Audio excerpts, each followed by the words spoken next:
Good morning, all of you. Today, our topic of book second, 12th class of all the political science student, chapter third, politics of the planned development. This was the old name, and the new name was the planning and the development new name.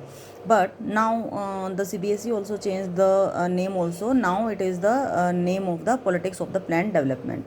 So this is the third chapter, and here I would like to tell you about the planned development, or we can say that the third challenge.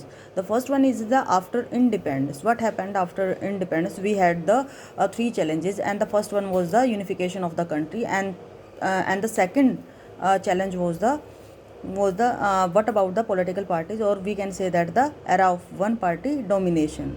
The first I would like to tell you about the our country had to make a series of the major decisions, vision or the model of the economic development. We will cover here the third challenge, or we could say that the economic challenge. What about the economy of the India? We have covered the first challenge and the second challenge. We have observed a lot of things. That first one is the partition. After the partition of the country, the challenges of the nation building, that Sardar Vallabhbhai Patel did a lot of things about our country. And the second challenge was the domination of the one party era. I would like to describe about the era of one party domination. Here we read a lot of things about the Congress party. Here there are the three parties: Communist Party of India, Congress Party, and the BJP. These three types of the parties, or we can say that the very oldest parties, they form about the on the basis of the ideologies. Here are the two groups, that the left wing and the right wing. They divided based on the ideological things. Here the left group, they always think about the USSR.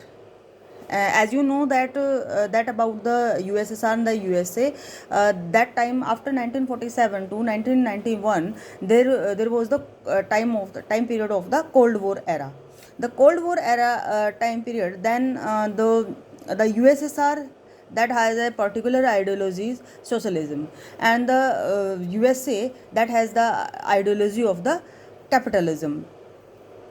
The first one, the left wing, or we can say that the left group ideology, was the first in the favor of the poor. They always think about the discriminated sections. Second one is the downtrodden section. They always think about the male, female, or the underprivileged sections.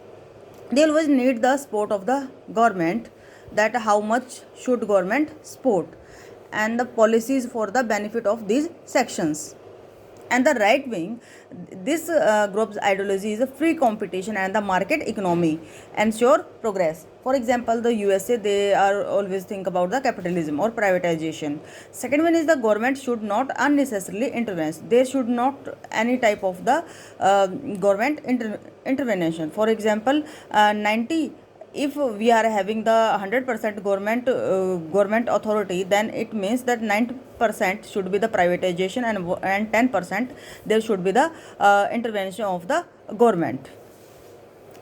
So here are the parties, three parties: CPI, Congress, and the BJP. CPI belong to the left wing and always think about the socialism, and the Congress center left, they always think about the socialism plus the liberalism, socialism and the liberalism.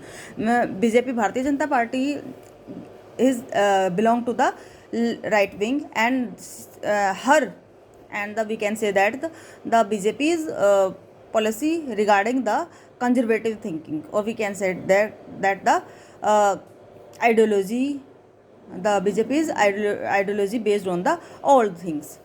And here I would like to proceed the ideas of the development.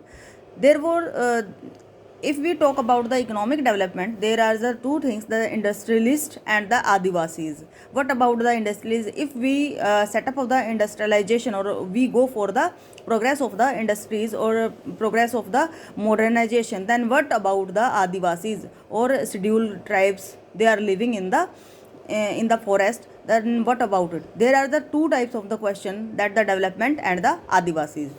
Here, the first point is the first decade after independence, they think about the first 5 year plan, which is set up by the Jawaharlal Nehru. And the second one is the contradiction. There are a lot of contradiction in this plan, because we think about the agriculture or we think about the modernization. Actually, this situation was the puzzle situation. We can say that the puzzle situation. Here, uh, they always think about the at that time, after when we set up the first 5 year plan in 1952 to 1956, and here the Jawaharlal Nehru, they import a lot of wheat, rice, and etc. We at that time we did not independent in the production of the wheat and rice or basic needs. So we import a lot of thing or agricultural thing from the USA. So the ideas of the first 5 year plan, there was the contradiction in the different section of the society, or we can say that the different section of the committees which they set up this 5 year plan. The third one is the conflicts and the debates. There are a lot of conflicts and the debate to start up the first 5 year plan, and how we would run the country, or how would we lead our country on the next level. The fourth one is the best as well the standard for the measuring development. They always think about the modernization, or they are following the West policies. But some member of the committees, they did not want to do the modernization, because they did not want to slave again. They do not follow the slavery system. We have a lot of struggle, and we got the freedom. So they did not follow the Western policies to become a modern country. So there is a conflict, contradictions, and the debates also. The fifth one is the material progress and the scientific rationality. A first segment of the society that is saying that we should go for the progress and the scientific technology, or we should take the help from the West. But the other section is against of this. Actually, there is a lot of arguments also. The next is the countries developing, and the underdeveloped. Here, in the first world country that is developed, for example, USA and the USSR and the five veto countries, we count it as the developed country. They are fully progressed and scientific and the technological, they are advanced. Developing countries, for example, the India, that is a developing country, and developing country, because in this country they are